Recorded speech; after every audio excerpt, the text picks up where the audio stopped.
कफन बांध के निकल चुका है सड़कों पर। ईरान कह रहा है हमें किसी का डर नहीं है, खौफ नहीं है, हम ना मरने से डरते हैं ना हम जलने से डरते हैं। नरथल्ली मची हुई है, जख्मों पे नमक लगाने के लिए उनको कुछ मिल नहीं रहा, तड़प रहे हैं बेचारे, कुर्सियां उठा उठा कर मार रहे हैं।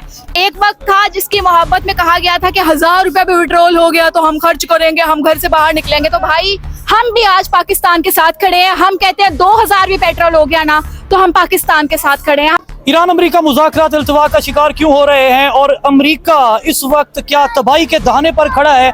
दूसरी जानिब हम देख रहे हैं कि पाकिस्तान के अंदर खास तौर पर वो लोग जो करेंसी के अंदर दिलचस्पी रखते हैं वो इस वक्त ईरानी 1 करोड़ के रियाल को स्टोर कर रहे हैं। हमारे पड़ोस में इंडिया, उसकी क्या सूरत हाल है?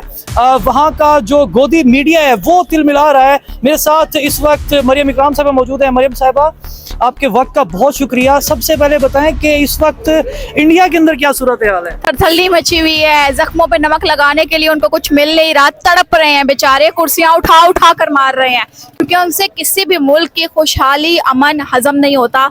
और जब हो पाकिस्तान सुलह करवाने वालों में तो कैसे हजम होगा? इस्लामाबाद में क्या सूरत हाल है, क्या अपडेट्स हैं? अच्छा, इस्लामाबाद का ये है कि अभी पोस्टपोन हुए जा रहा है, कोई रिजल्ट सामने नहीं आया। पीस टॉक पहला सेशन भी हुआ था, बहुत सी एक्सपेक्टेशंस थी कि यहाँ पर मामला सुलझ जाएंगे, बट अल्हम्दुलिल्लाह उस पीस टॉक के बाद भी मामला सुलझे में है। जंगी हालात थोड़े कंट्रोल में आए हुए हैं, कोई बमबारी नहीं हो रही है, कोई कुछ नहीं हो रहा, किसी एक दूसरे पर हमला नहीं हो रहा, कंट्रोल्ड है, ठीक है।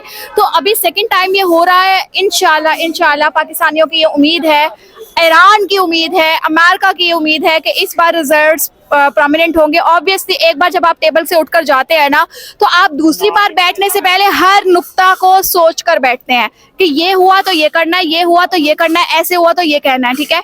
तो ईरानी हो या ये क्या कहते हैं अमेरिकन हो, ये दोनों सोच कर आए हैं और इस बार रिजल्ट सामने आएंगे और जहां तक मुझे लगता है अमेरिका मान जाएगा। अच्छा, जल्दी में कौन है, कौन चाहता है कि जल्दी मुज़ाकरात होने चाहिए, अमेरिका या ईरान? Obviously America.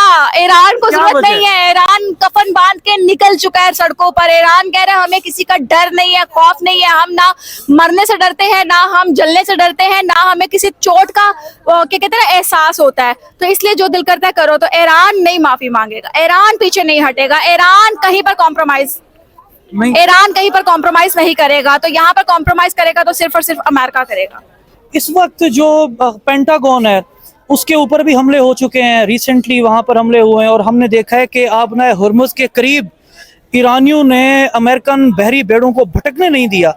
ये जो इस वक्त ख़ास तौर पर ट्रंप की जानिब से कहा जा रहा है कि हम इस तहजीब को मिटा देंगे या अब की बार जो हम हमला करेंगे उसमें क्या मिसाइल दागे जाएंगे? अल्लाह जाने, मेरे ख्याल से ट्रंप खुद पहुंच जाएंगे वहां पर कि भाई साहब ये करने लगे हैं, हम कर ले या ना कर ले। खैर सोशल मीडिया के अकॉर्डिंगली ये सब कुछ मजाक में लिया जा रहा है क्योंकि ईरान किसी को किसी खाते में लिख नहीं रहा है। इस वजह से ना ये गेम जो चल रही है जंग के नाम पर ये कॉन्टिन्यूस है, मगर जो अमेरिका है वो आपको बार बार धमकियां दे रहा है। ईरान कह रहा है भाई हम मरने के लिए तैयार है। तो यहाँ पर एक प्रॉपरली फुल स्टॉप है कि हमें डर नहीं लगता। तो अभी हमला ईरान करे या अमेरिका करे, दोनों की सोच यही है कि हमने झुकना नहीं है, हमने डरना नहीं है, घबराना नहीं है। मगर अमेरिका कहीं पर डर चुका है, घबरा चुका है, अमेरिका कांप रहा है, उसकी टांगें ना कांप रही हैं, ईरान की नहीं। अमेरिका कह रहा है कि हम आबनाए हुर्मुज के गिर्द नाकाबंदी करके रोजाना की बुनियाद पर $5 मिलियन का ईरानी नुकसान कर रहे हैं। तो क्या अगर यही सूरत हाल इस तरह रही तो इसके असरात पाकिस्तान पर पड़ सकते हैं? सच बोलना झूठ बोलना?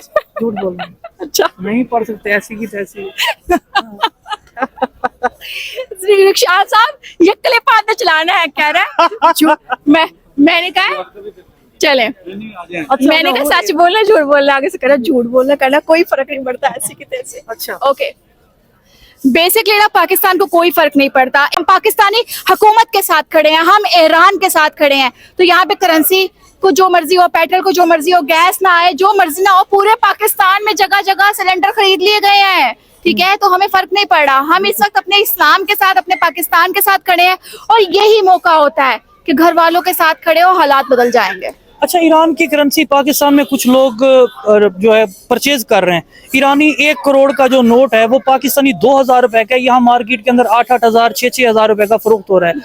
ये कहा जा रहा है कि ईरानी करेंसी जो है उसका एक पैसा जो होगा वो पाकिस्तानी 1 रुपए के बराबर होगा। वहां का 1 रुपया 1 रियाल, यहाँ पाकिस्तानी 1 रियाल।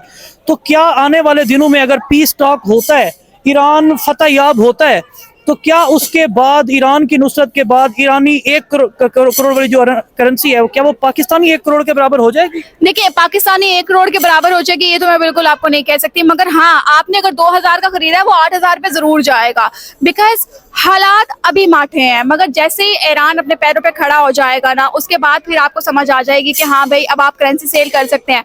और ये आपका लॉस एंड प्रॉफिट है, आप इन्वेस्टमेंट कर रहे हैं, बिजनेस कर रहे हैं ना, तो यहाँ पे अगर लॉस होता है समझ जाओ ना कि अल्लाह के साथ तिजारत कर रहे हो, आप हलाल रिज़्क कमा रहे हो, और अगर आपको प्रॉफिट होता है तो अल्लाह पाक ने आपको इसका अजर दिया है।